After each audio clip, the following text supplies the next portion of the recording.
అధ్యక్ష, విద్య పైన తెలుగుదేశం పార్టీకి ఎప్పుడు ఒక బాధ్యతగా స్వీకరించింది.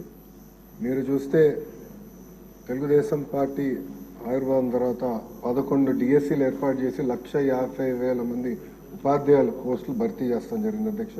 నాకన్నా మీకే బాగా తెలుస్తుంది. దాంట్లో అధ్యక్ష 9 డిఎస్సీలు చంద్రబాబు నాయుడు గారు గౌరవ ముఖ్యమంత్రి గారు నాయకత్వంలో కూడా జరిగింది అధ్యక్ష. ఈ ప్రభుత్వం అధికారంలోకి వచ్చిన తర్వాత తొలి సంతకం మెగా డిఎస్సీ మీద పెడతాం జరిగింది అధ్యక్ష.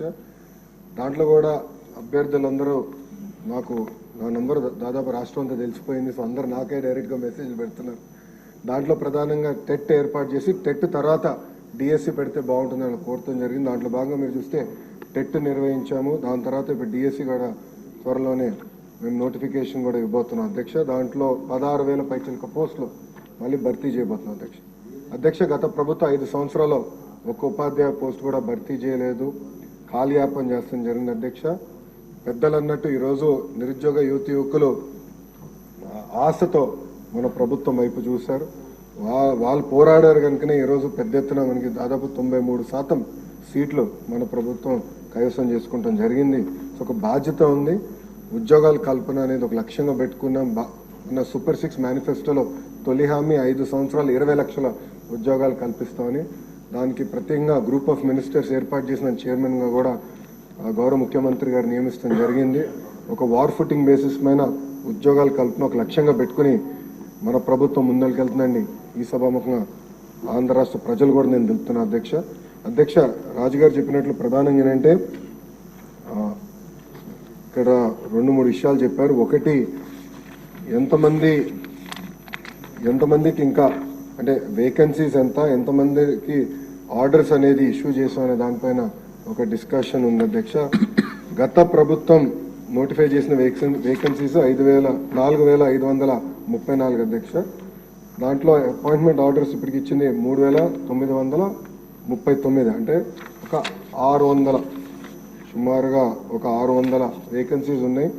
గౌరవ సభ్యులు ఇంకెక్కువ ఉన్నాయన్నారు అధ్యక్ష. ఆ వివరాలు నేను తీసుకుని దాన్ని ఎట్లా టేకప్ చేయాలో చేస్తాం అధ్యక్ష. రెండోది వచ్చేగల పెద్దలు అన్నట్టు రిటైర్మెంట్ బెనిఫిట్స్ అనేది వాస్తవంగా ఎంటీఎస్కి ఉండదు, సో అది వర్తించదు అధ్యక్ష. ఇంకో పక్కన ఏంటంటే రిటైర్మెంట్ ఏజ్ వచ్చేగల ఎగ్జిస్టింగ్ ఎంటీఎస్ రూల్స్ అనేది 60 సంవత్సరాలను ఉంది అధ్యక్ష.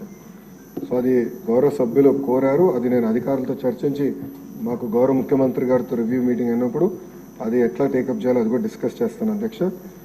మీరు చూస్తే చాలా స్పష్టంగా నేను చెప్పదలుచుకుంది ఏంటంటే 1998 డిఎస్సీలో 22,542 పోస్టులు శాంక్షన్ అవుతే ఫిల్ అయింది 18,008 పోస్టులు, అంటే పెండింగ్ 4,534 పోస్టులు క్యారీ ఫార్వర్డ్.